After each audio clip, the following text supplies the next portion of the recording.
Hello students, आज हम लोग पावर पढ़ेंगे। ठीक है, पावर। अब first of all we have to know the definition. So definition क्या बोला जा रहा है हम लोग का? Power is defined as the rate at which the work is done. The work is done मतलब यहाँ पर हम लोग को सिंपल से क्या पता चल रहा है कि जो भी रेट से हम लोगों का वर्क होगा उसी को क्या बोलेंगे हम लोग? पावर। ठीक है, अब थोड़ा सा हम लोग सिंपल टर्म में पढ़ेंगे। If an amount of work, जो छोटा सा वर्क किया, ठीक है, मैंने अमाउंट इसलिए यूज़ किया है ताकि छोटा सा वर्क किया है, is done. If an amount of work delta W is done in the interval of time delta t, ठीक है, दैट मीन्स यहाँ पर क्या बोल रहे हैं हम लोगों का? जो छोटा सा वर्क है इन छोटा सा इंटरवल ऑफ टाइम किया है, देन एवरेज पावर क्या होता है हम लोगों का? इज गिवन बाय, वहाँ पर लिख लेना, P average is equal to delta W divided by delta T। क्योंकि सिंपल से हम लोग को फर्स्ट में ही पता चल गया था कि वर्क पर यूनिट टाइम हम लोग का क्या होता है? पावर होता है। ठीक है, अब इंस्टेंटेनियस पावर मतलब क्या होता है ये हम लोग जानेंगे। The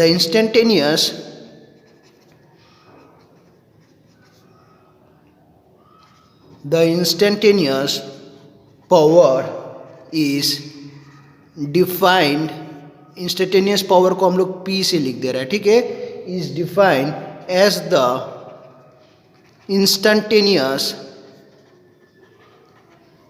rate of doing work which is given by, ठीक है। अब यहाँ पर क्या बोला गया है हम लोग का? Instantaneous rate of doing work. That means जो P होता है हम लोग क्या लिखेंगे? Limit T tends to 0 delta W divided by delta T। इसी को हम लोग डिफ्रेंशिएशन फॉर्म में लिखेंगे dW बाय dt।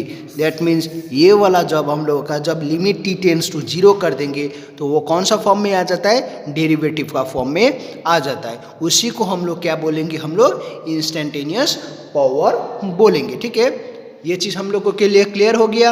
अब हम लोग पढ़ेंगे पावर कौन सा क्वांटिटी है? Power is a scalar quantity. ठीक है, ये हम लोग का कौन सा क्वांटिटी है? हम लोगों का स्केलर क्वांटिटी है। ठीक है, 1 बाय 1 करके सब कुछ जाना है। अब ये हम लोगों का हो गया यूनिट्स ऑफ पावर। अब पावर का यूनिट क्या होता है ये हम लोगों को जानना है इन SI। ठीक है, that means standard of unit में हम लोगों का द यूनिट ऑफ पावर क्या होता है हम लोगों का? Is what. ठीक है, रिप्रेजेंटेशन वाइज हम लोग क्या लिखेंगे? W लिखेंगे। ठीक है, अब यहाँ पर क्या हो गया? 1 watt is equal to 1 joule per 1 second, that is 1 joule per second. इसी को हम लोग क्या लिख देंगे? हम लोग पावर। ठीक है, अब power is said to be 1 watt. That means जो पावर है उसको हम लोग 1 वॉट कब बोलेंगे? If 1 joule of work is done in 1 second by an agent. मतलब कोई भी एक्सटर्नल की वजह से हम लोगों का 1 जूल ऑफ वर्क रहेगा और 1 सेकेंड में रहेगा, तो उस समय हम लोग क्या बोलेंगे? 1 वॉट बोलेंगे। ठीक है, बिगर यूनिट अब लिखते हैं, बिगर यूनिट ऑफ पावर। अब क्या क्या होता है बिगर यूनिट ऑफ पावर? वहाँ पर किलो वॉट भी होता है। That means 1 kilo watt, 1 kilo watt equal to 10 to the power of 3 watt होता है। ठीक है, वैसे ही 1 मेगावाट, 1 मेगावाट मतलब कितना होता है हम लोग का? 10 to the power of 6 watt होता है। ठीक है, अब प्रैक्टिकल यूनिट जो हम लोग का डेली प्रैक्टिकल लाइफ में यूज होता है उसका unit. The practical unit of power is horse power. That means representation wise क्या लिखेंगे हम लोग, HP लिखेंगे. That means 1 horse power is equal to 746 watt. ठीक है, दैट मीन्स 1 हॉर्स पावर हम लोगों का कितना वाट होता है, 746. ठीक है, अब हम लोग लिखेंगे dimensions. Dimensions of power. Dimension क्या होगा हम लोग का, पावर इक्वल टू वर्क पर टाइम, और वर्क हम लोगों का क्या हो गया, ml² T⁻⁻² divided by T. सो यहाँ से हम लोगों को क्या मिलेगा, ml² T⁻⁻3. सो ये हम लोगों का क्या हो गया, डायमेंशन ऑफ पावर हो गया. ठीक है, अब हम लोग ने पावर भी पढ़ा था, एनर्जी भी पढ़ा था, तो उसी को हम लोग क्या लिखेंगे, पावर एंड एनर्जी. ठीक है, अब दोनों को कोरिलेट करके लिखेंगे. तो पावर मतलब हम लोग ने क्या पढ़ा था, वर्क डन पर यूनिट टाइम पढ़ा था. ठीक है, since work done is equal to energy supplied और एनर्जी कंज्यूम्ड. Energy consume. ठीक है, एनर्जी सप्लाई या फिर जो एनर्जी कंज्यूम हो गया उसको क्या लिख दिया हम लोग ने, ए लिख दिया. ठीक है, दैट मीन्स हम लोगों का जो वर्क डन मतलब हम लोग ने क्या लिख दिया, एनर्जी. सो पावर क्या हो जाएगा हम लोगों का, energy by time. That means यहाँ से हम लोगों का क्या मिल जाएगा, energy equal to power into time. ठीक है, सो यहाँ से हम लोगों को क्लियर हो गया. ठीक है, पावर और एनर्जी का क्या लिख दिया हम लोग ने, रिलेशन लिख दिया. अब एक सिंपल सा क्वेश्चन भी हम लोग कर लेता है. ठीक है, क्वेश्चन में क्या है, a 40 kg child runs up a flight of stairs 4 metre high in 2 second. ठीक है, क्या किया हम लोग का, 40 kg का एक चाइल्ड है, उसने रन किया. ठीक है, रन मतलब क्या हो गया हम लोग का, दौड़ा है, RUN. ठीक है, RUNS, runs for a flight of stairs मतलब सीढ़ी चढ़ रहा है. ठीक है, कितना का है, 4 मीटर हाई है इन 2 सेकेंड. अब कैलकुलेट द पावर या फिर कैलकुलेट हीज पावर लिख देना. ठीक है, calculate his power. So solution हम लोग का क्या हो जाएगा, m equal to 40 kg that is equal to, ये हम लोग का 40 kg, h हम लोग का कितना दिया है, 4 मीटर, t हम लोग को दिया है 2 सेकेंड्स, तो g हम लोग का कितना है, 9.8 मीटर पर सेकेंड. ठीक है, सेकेंड स्क्वायर रहेगा क्योंकि g का acceleration time. So w equal to क्या हो जाएगा हम लोग का, mgh. सो यहाँ से कितना हो जाएगा, 40 into 9.8 into 4 that is equal to 1568 joule. ठीक है, यहाँ से हम लोग को क्या मिल गया, वर्क डन मिल गया. ठीक है, क्योंकि वर्क डन मतलब फोर्स इंटू डिस्प्लेसमेंट रहेगा, वही चीज़ यहाँ पर लिखा है. अब पावर मतलब क्या हो गया, वर्क डन पर unit time. So work done हम लोग का कितना है, 1568 डिवाइडेड बाई टाइम 2 सेकेंड्स. तो यहाँ से हम लोग को मिलेगा 584 वाट मिल जाएगा. ठीक है, सो ये भी हम लोगों का क्वेश्चन क्लियर हो गया. अब हम लोग एक और यूनिट के रिलेटेड जानने वाले. ठीक है, that means 1 kilowatt hour is equal to how many joule. ठीक है, 1 kilowatt hour is equal to how many joule, ये भी हम लोगों को जानना चाहिए.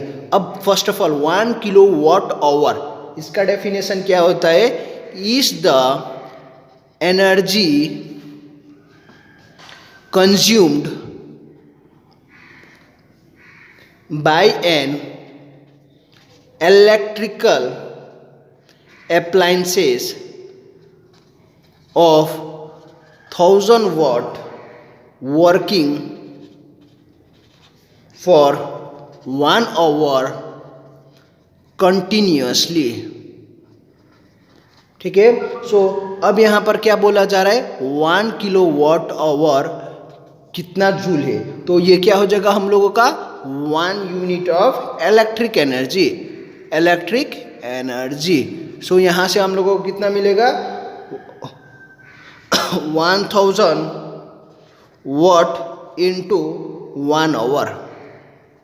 किलो मतलब 10⁻³ वाट और आवर के लिए 1 आवर। सो यहाँ से हम लोगों को कितना मिलेगा 1000 joule per second into 3600 second. 1 our मतलब कितना हो जाएगा हम लोग का 60 इंटू 60। ठीक है, that means 60 minute into 60 seconds. तो ये हम लोग का आ गया सेकेंड्स में। सो ये कितना हो जाएगा 1 kilowatt hour is equal to 3.6 into 10⁻⁶ joule आ गया।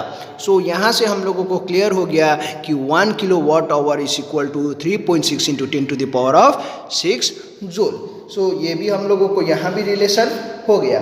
अब power in terms of force and velocity. ठीक है, अब हम लोग का पावर किस टर्म में डालेंगे, हम लोग फोर्स और वेलोसिटी के टर्म्स में डालेंगे। ठीक है, सिंपल से हम लोग को पता है पावर मतलब क्या पढ़ा है हम लोग ने, dW/dt पढ़ा है। ठीक है, बट हम लोगों को ये भी पता है जो वर्क रहेगा, ठीक है, जो वर्क रहेगा हम लोगों का किस फॉर्म में रहेगा, F.S फॉर्म में रहता है। हम लोग ने पहले ही पढ़ चुका है, वेयर F हम लोगों का क्या है, F is a constant force and S is displacement of the body। ठीक है, ये हम लोग का क्या है, S हम लोग का डिस्प्लेसमेंट ऑफ द बॉडी है। ठीक है, सो यहाँ से हम लोगों को अब निकालना है power in terms of force and velocity. ठीक है, सो अब हम लोग इम्प्लीमेंट करेंगे। सो पावर हम लोगों का क्या हो जा रहा है, d/, अब यहाँ पर डॉट प्रोडक्ट डाल दिया। ठीक है, dt, ये हम लोग का किसके लिए डाला था, वर्क के लिए। सो यहाँ से हम लोग का क्या निकाला, फोर्स को बाहर कर दिया, ds/dt। दैट मीन्स पावर हम लोग का क्या हो गया, फोर्स और इसका वेलोसिटी का क्या हो गया, डॉट प्रोडक्ट हो गया। दैट मीन्स मैग्नीट्यूड वाइज लिखेंगे तो क्या हो जाएगा हम लोग का, मैग्नीट्यूड ये दोनों का cos थीटा हो जाएगा। ठीक है, वेयर थीटा किस किस का एंगल है, theta is angle between F and V। ठीक है, सो यहाँ से हम लोगों को क्या हो गया, क्लियर हो गया। अब इसी के रिलेटेड एक क्वेश्चंस भी कर लेते हैं। Jet engine develops a forward force on the aircraft of कितना 2 लाख न्यूटन। ठीक है, कैलकुलेट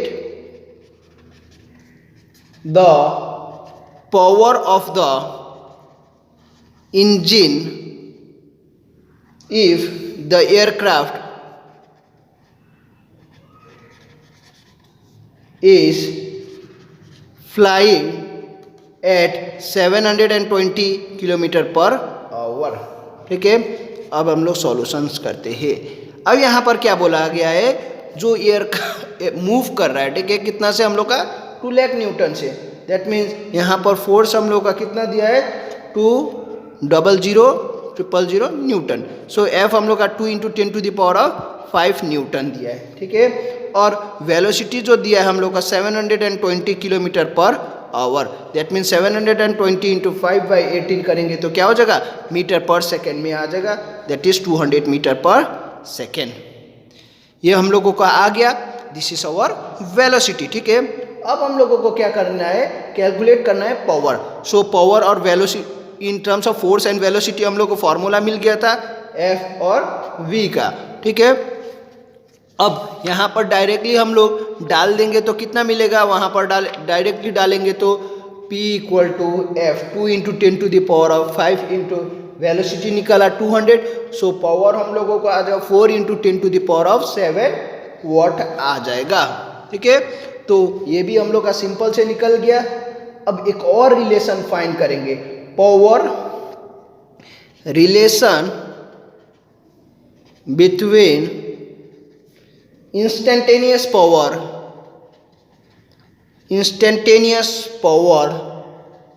एंड काइनेटिक एनर्जी।